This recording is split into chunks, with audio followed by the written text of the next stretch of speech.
I'm so happy for you, Elaine. Sa wakas, ikakasal na kayo ni Justin. Bye.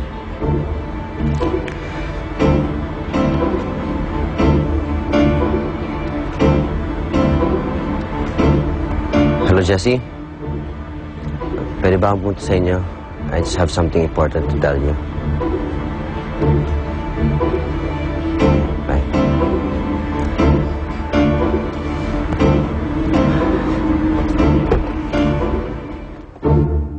Ay, basta Jerry, hanap mo ako ng bagong alaga, okay? Stage. Ayaw ko naman yung mga ginagawa ni Justin.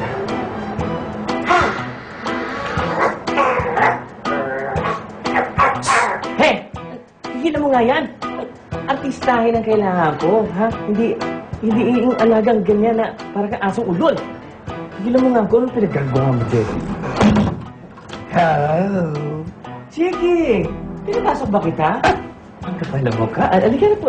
Naku, lalo na nasira ang araw ko. Umupo ka na nga. Okay. Ano lang ang kailangan mo?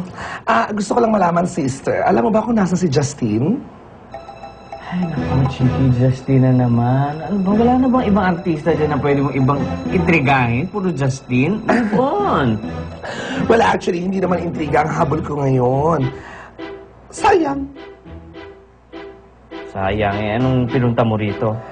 Sayang kasi magandang balita ang dala ko. Here. Drink some water. Tanga-tanga ko talaga, Luigi. Umaasa ako sa wala.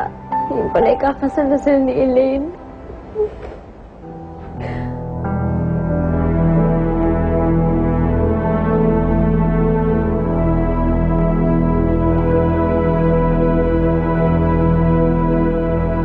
Gusto ko malaman yung dalawa na nominated si Justin for Best Actor sa Artist Awards for movies. Hello? Hello? Bakit di mo wala sa isip ko, Jessie? Kung hindi mo talagang mahal si Elaine, bakit mo pa kasalan? Mahirap magmahal ng tao na hindi ka na mahal. Nakakapagod. Son, you deserve to be happy. You deserve to be happy with the woman you truly love. Kaya, Jessie, mag-move on ka na. Hindi ka naman pwede mabuhay sa kahapon. Meron na akong sasabihin sa'yo.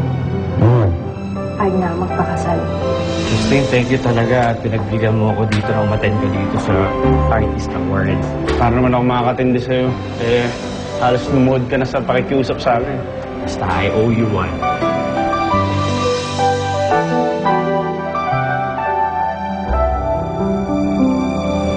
Jessie.